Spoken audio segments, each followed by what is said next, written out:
Hello everybody, hope you're doing fantastically well. Probably not, but it's Connor here. If you are a Leeds fan, you're probably not doing fantastically well. I am here, unfamiliar surroundings, but I thought that I would get another video out to you guys. Why? Because I like to provide video after video after video, even if we are in dire straits at the minute. I hope you're enjoying it. We've got over 500 comments on the Villa review. You guys seem to enjoy the content, enjoy the honesty, enjoy the review. Make sure you go back and check that out if you haven't already. Please like the video. It gives me an indication you're enjoying the content. Get your comments in. I will try and read as many as possible. I try comment back as well. So please, I know every single name in the chat, which is it's just something I do. I enjoy reading what you guys have to say. You are Leeds fans after all. Even if you aren't a Leeds fan, it's interesting from an outsider's perspective. This channel's not just about me talking. It is a forum, unlike many others. So listen, here we are. All the niceties out the way. Leeds United with another task at the weekend. I am so depressed with it at the minute, everybody. I am so sort of down with it. I just can't believe how this season's gone. The mismanagement from board level has just crippled Leeds United. It is almost criminal, the position that we are in from the position that we were in last year, finishing ninth on an absolute high. The absolutely diabolical summer transfer window and the negligent winter window has ultimately cost Leeds United in every respect, in my personal opinion. So, yeah, and as I've said, I'm just going to reiterate, it feels like dire straits at the minute. I said this prior the winter window, as you guys all know, because I speculated that Leeds would get relegated anyway, whoever is in charge, because I just felt that we didn't have enough bodies.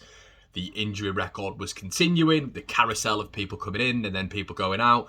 Even when Jesse's here, you know, you've got Tyler Roberts out for the season. You've got Junior Firpo, who looks like he's out for a sustained period. So it just seems like, whatever happens, we struggle. And that was evident the other night. Tactically, we struggled. I don't think Marsh was pragmatic enough against Aston Villa. I think there was problems from minute 10, 11, 12, very, very early on. Matty Cash and Luca Dean were getting the freedom of Ellen Road. He didn't adapt. I think he had to adapt because it was obvious, and I think that is a big criticism of his game plan the other night. It just wasn't working straight off the bat. The players look confused, and I always talk about modification. Surely you've got to modify in these games when you're not getting any success. That's the criticism I put at Marcelo Bielsa's door. He didn't modify, he didn't adapt. So you've got to relay that criticism to the new guy as well. I know he's only been in a matter of well, what is it, 10 days, 11 days. So I'm not going to level the criticism so much at him, but he has to turn it around. He has to turn it around, and you look at this game at the weekend. It's a massive chance. I think we needed 4 points, and that's why I'm sort of resigned to the fact, of Leeds going down. As I said, I've thought that anyway for a while now.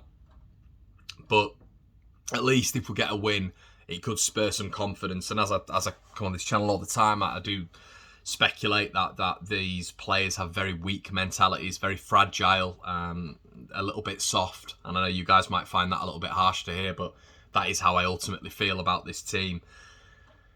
And it was just very, very worrying what I saw at the weekend. It was worrying how they were reacting to Aston Villa. It was worrying how they just let Aston Villa just take control and keep control. And I did feel that there was a lot of fight that wasn't there against Aston Villa. So listen, we know all this anyway, don't we? But we know Norwich is going to be, I think it's going to be a tough game. I think with what you've seen, Norwich are a bad side. They are a poor team. But I'm not seeing anything at the minute. I don't know where the next win comes from, everybody. On the debrief, you guys will know I said 1-0. That was obviously before the Villa game. What I'd seen against Leicester, I saw an impressive performance. But to go from that Leicester game where you look like you've got a little bit of an understanding, a little bit of tactical awareness, the players look like they were on board and up for the fight, and then to go to Aston Villa where we were just bullied, we were outclassed, we were outperformed, we were outfought. It's just a worrying indictment. So, yeah, I've got to be honest. I think this is going to be a tough game. I think Dean Smith's going to come. I think he's going to. We've seen with Norwich several times this year that they sit in, especially under Dean Smith. 4-4-2. They'll sit in and wait for a mistake, then try counter attack. The players have been within this Dean Smith system a while now as well. So, that could be more beneficial for them. Our players looked a little bit confused and lost the other night. And I think they'll come sit and frustrate. But I don't know. I mean, this narrow system that Jesse was playing the other night, we just didn't have any options. There was no shots on goal. I think Joffrey had a shot on goal in the second half from 35 yards out. But what do you do? I think the only thing he can do to spur fans on is to start Bamford. I think that's all you can do. And hopefully he's had a good 3 or 4 days in training and they can do that. I thought he came on a couple of nice touches, but Bamford can't do it all himself. He needs help from Rafinha, from Harrison, from James, from players who consistently, in my opinion, haven't been at the level that they can play at. So yeah, ultimately, Norwich have threats in terms of Milo Rashica. Josh Sargent is never going to stop in terms of his energy and his endeavour. Very, very similar in terms of fitness and stamina to what you would get in a Leeds United player under Marcelo Bielsa, for example. Josh Sargent. Adam Ida's going to be a big miss for them, but Timu Pukki, 7 goals this season, and I've just got a bad feeling about him. I think his movement could cause us problems. And obviously, it completely depends on how Leeds start this game. We started the game very well against Leicester. Are we going to replicate that start against Norwich and hopefully blow them away? But I think what would give this Leeds team confidence is not only a good result, but a very good performance where they can essentially say, look, they're bottom of the table. We aren't done yet. We aren't done yet. We're going to fight. We're going to perform to the level that we know we can. And I know it's Norwich, but you've got to beat what's in front of you. Cliche as it sounds, Leeds have to win this game.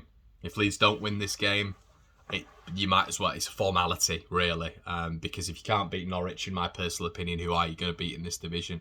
Listen, the bottom of the table for a reason. So, yeah, but I think it's going to be tough. I think Dean Smith's going to make it tough. Leeds 6 on the bounce, the 2 worst teams in the division. I thought when we played Norwich down there, it could have gone either way. Leeds were in a little bit of a better state then. But it was a shocking game of football. 2 very, very bad sides. And it doesn't seem to have changed since then. Obviously, Farke was in charge there. Dean Smith's made them a little bit more solid. And he'll be fancying his chances. He'll look at Leeds and think, they're a wounded animal. I smell blood here.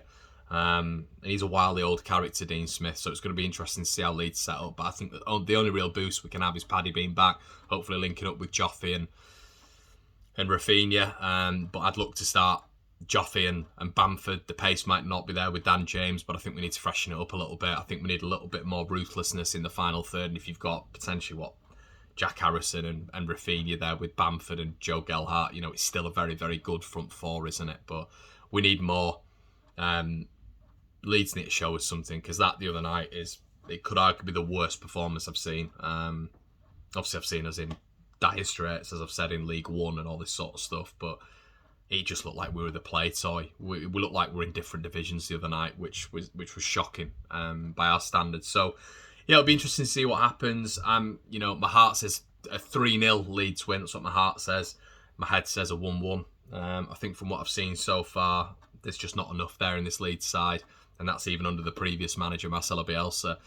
This Jesse Marsh has come in. I'm very positive about him. I'm gonna back him. But from what I saw the other night, that was very, very worrying. He had utmost time to change it around a little bit. When it wasn't working, he didn't do that. He stuck to it. And we need to start seeing something. And if you can't beat Norwich, as I've said, guys, who can you beat? So yeah, I'm going to go with the 1-1. I'm going to go with my head, not my heart. Let me know what you think in the comment section below. What are you feeling for this game? Are you just sort of resigned to the fact that we are going to be joining Norwich in the Championship this season, or are you very hopeful that there's 30 points to play for and Leeds going to stay up? Let me know what you think in the comment section below, everyone. I'll see you in a bit. Cheers.